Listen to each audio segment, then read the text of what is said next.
Greetings all, Raphael X here with another video. Subscribe, click on the notifications button, like this video, share this video, all that. And let's start with a prayer. In nomine Patris et Filii et Spiritus Sancti. Amen. Ave Maria, gratia plena Dominus tecum, benedicta tu mulieribus et benedictus fructus ventris tui, Jesus. Sancta Maria, Mater Dei, ora pro nobis peccatoribus, nunc et in hora mortis nostrae. Amen. In nomine Patris et Filii Spiritus Sancti. Amen. All right. Greetings to all. We're going to talk today about antidepressants, the ongoing, if you will, misunderstanding, the past and present misunderstanding of antidepressants, how they work, or how they should work. There's a proliferation of them, which is very dangerous. There's a confusion in the field of medicine, of anthropology, of what is man. And this is definitely affecting how medicine essentially is affecting how we treat man medically. Man, first of all, is a combination of body and soul, but body and soul that are intimately united. Medicine has, and psychology today is, both of them are very materialistic. They focus on man just as a body. So we're seeing that to address depression, we're only focusing on bodily causes, especially chemical imbalances, which can be the cases. It is true in the past that there's been too much focus in this on the spirit, especially in the medieval times, we can say that. But today is the opposite. Today is too much focus on the physical, on the material, right? We need a balanced view here. So a lot of these problems that depression brings about, or what depression is itself, are psychosomatic because of that intimate union of body and soul. It is due ultimately to sin. Obviously, there are physical causes, but sin is a principal cause, right? The attack of the conscience, the guilt, which brings about depression, and we're seeing depression like just a huge number of people diagnosed with depression. We're going to see that, and it's scary. I mean, psychologists and psychiatrists, their jobs are just, I mean, they really can't, they don't have time to see people, basically. I mean, their schedules are packed. And even, psychiatrists are the ones who usually prescribe the medicines. So now psychologists are doing that because there aren't enough psychiatrists. And on a personal note, I want to say that, I'm a veteran. I was going through a very difficult time. And I saw my primary doctor said, "Why don't you see a psychiatrist?" And I did. And he just heard my story. And the first thing he prescribed to me immediately were 2 antidepressants, 2. So I took them for a week, maybe 2 weeks. I don't remember how long it was. But I felt a happiness surge in me, but a very artificial happiness. I knew it wasn't a profound happiness. It was a result of a chemical reaction. The serotonin, that happiness hormone, if you will, I believe it's a hormone, that causes happiness, is the boost of serotonin. And so, and it was affecting me mentally while, I'm working on a PhD thesis, and it was definitely affecting me. Sometimes it would not allow me to make some logical connections. So I stopped taking it. Thank God. There are people who may legitimately need it, but it should be something temporary. And it shouldn't be it shouldn't be prescribed as a default medicine. It's almost given out like painkillers. All right, so let's talk about this PDF here. I have it, and I marked the more important parts here. Antidepressants overprescribed, and it's linked to suicide risk. That's actually an old link. In 2004 was the FDA who saw that in children who take antidepressants, they had more, they were more likely to commit suicide. Cases of depression and anxiety increased by 25% in the first year of the COVID-19 pandemic alone, by some counts, up from 1 in 20 adults worldwide. And the use of antidepressants has become more common. The 25%, this is from the World Health Organization. However, studies have found that antidepressants have unexpected risks. Of course they do. The current antidepressant have a large flaw in their mechanisms, but they are still used in large quantities. So they basically, without getting into the technicalities of it, it's difficult to understand, but they basically increase serotonin. Antidepressants are being used heavily. People suffer from depression for various reasons, and the degree of depression also varies greatly. So there should be a more comprehensive consideration of medication use. However, many doctors may prescribe antidepressants in the same way as painkillers, in increasing dosage after the effectiveness of the drug diminishes, resulting in drug abuse. So they do after some time, if people are taking it for a long time, especially. They will increase the dosage, right? It's like a drug. You need a each time you need a better high, if you will, a stronger doses. Currently, approximately, and this is staggering. Listen to this. Currently, approximately 13% of adults and 18% of adult women. Okay, so 13% of adult men should be, I'm assuming, and 18% of adult women in the United States have taken antidepressants in the last 30 days. This is from the CDC. This is an alarming number. It's absolutely incredible. 18%, almost 1 in 5. In addition, there have been a rapid increase in the number of young antidepressant users. While it used to be mostly adults taking these drugs, a significant number of adolescents aged 13 to 19 are now taking them as well. Adolescents are prone to emotional instability, and taking medication whenever they have emotional problems will cause them to develop a dependence on medications. Instead of figuring out the problems they encounter as they grow up, getting mature emotionally, or seeking help from their friends, family, friends, and other sources. So it's true. I mean, for example, this age group, adolescents, I teach in middle school, and they're very emotionally unstable. It's just the age they're in.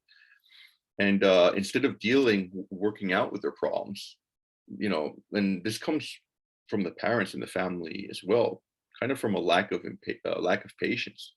Let's just deal with the problem, resolve the problem quickly by giving them antidepressants. It works. It's a quick fix, right? It's a bandage, if you will, a really artificial bandage over the problem. Patch up work, right? And it's sad. So we're seeing an increasing number of children taking this. And why is this? It has to do with the culture. It's a proliferation of sin. It's because we are separating ourselves from God. It's the absence of grace, precisely because of the proliferation of sin. There's other studies done also, and this is from the Heritage Foundation, that those who are more spiritual, who practice spiritual activities, go to church, pray, they're much less likely to take antidepressants. And we're going to see how this kind of seeps into science in a little bit. A study published in Frontiers in Psychiatry looked at antidepressant prescription rates and suicide rates in Australia since 2012 and found a consistent upward trend in both data. This is worldwide, though. This is the FDA study I was telling you about. And this might be a leading cause of why there's so many people taking antidepressants. Check this out. Antidepressants have brought large profits to pharmaceutical companies worldwide. A lot of it has to do with the profits. With the vaccine mandates also. I don't know what happened to these federal judges from New York who had stock in Pfizer and Moderna, and they were upholding the mandates in New York. Conflict of interest. In 2020, the market for antidepressants reached $15 billion. Definitely an incentive to prescribe them. So the belief is our understanding of serotonin was wrong. The concept that the amount of serotonin determines changes in people's mood is wrong. Now, in a sense, it does in an artificial sense, but not in a long-lasting sense. Check this out. Serotonin, what's that? Right, that happiness causing factor, right, hormone. Serotonin is not just a happiness factor. It is a complex system that is closely related to the energy regulation of many organ systems in the body. So So without getting into it more specifically, basically, if you change the levels of serotonin, you're affecting other parts of the body, right? It comes down to that. You can't just, in order to be happier, increase serotonin without having other consequences in the body, because serotonin regulates other organic functions. Side effects of antidepressants, right, and studies based on this, it may vary, include severe insomnia, drowsiness, sexual dysfunction. That is a huge one, almost 1 in 3. Those who take it for a long time, and a higher probability of bleeding death after surgery, among others. In addition, antidepressants and many drugs, including hypertensive drugs, should not be taken together. And this is interesting, and this is where the author hits the nail on the head. Conventional medicine focuses on using material changes to explain everything and using chemical changes to explain mental illnesses, and then developing drugs based on this explanation, right? The underlying explanation. That's why philosophy is so important. A sound philosophy. We need sound philosophy, right? And the faith helps us. It gives us the parameters. You can't have a philosophy that negates the soul. You can't. We know through faith that there's a soul. Also in philosophy, you can kind of show, even though it's hard to prove or it's difficult to see, that we have an immortal soul using reasoning alone. So this is really important to have a sound philosophy, because it's really going to guide everything else all our other ideas and even our actions.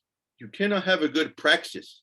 You cannot have a good practical, you can't be good on the practical realm without having a good theory, right? You can't play an instrument without music 101, right? Without a good music theory. So this is that's what philosophy is so essential. So some psychologists, I really respect the psychologists that are open to the faith. I know a psychologist who's Catholic who, for each of her patients, she has a mass offered for them, right? That is huge. A psychologist who considers the spiritual realm, right, and the importance of it, its primacy, is really a good psychologist, right? There's a really good and bad. A good psychologist sees man as this integral whole of body and soul. It's essential. So some psychologists will perform cognitive therapies for patients before prescribing medicine, and this is good. This is where you talk to people. I think it's based on psychologist Rogers, where he believed that people had the answers within them, so he would just talk to them without giving them answers, and it would work sometimes. People would think that he's speaking to them in a silent way, and they themselves will come up to the answer to their problems. So, that's interesting. They do that in AA meetings, something similar, or group therapy. Talking definitely is a psychological relief, right? That's why our Lord established the sacrament of confession, because it's psychological. Right? He knows the nature of man. We need to vent out our problems. Is necessary. Some scientists have now combined current research in physiology, neurobiology, and biophysics to come up with a new concept, bioenergetics. This is interesting. So life energy is literally what it means. So bio is life. Bioenergetics is a major breakthrough in the understanding of the human body. So also, we're going to understand feelings as coming from energies. This is what the author is going to talk about. Feelings come from energies, bad energies, positive, good energies. And there's a lot of truth to this. Have you ever, I'm sure you've experienced this. You walked into a room and you have experienced negative energy. But this word energy is in the spiritual realm. It's exactly in the spiritual realm, right? There's something to this, and science is pointing to this, right? As I mentioned before, there are studies that show meditation helps. Positive reinforcement helps. All these things that may not have immediate natural causes helps, or natural explanations that help. So it's very important, right? It's all about balance, right? It's all about balance, spiritual and material. But if there is no spiritual balance, there's no spiritual harmony, that is going to, right, seep into the bodily realm. There will not be bodily harmony without spiritual harmony, right? Because we are one. All right. Well, I'm gonna stop sharing. That's good for now. We'll leave that now, and that's it. Keep the faith, and God bless you all. Take care.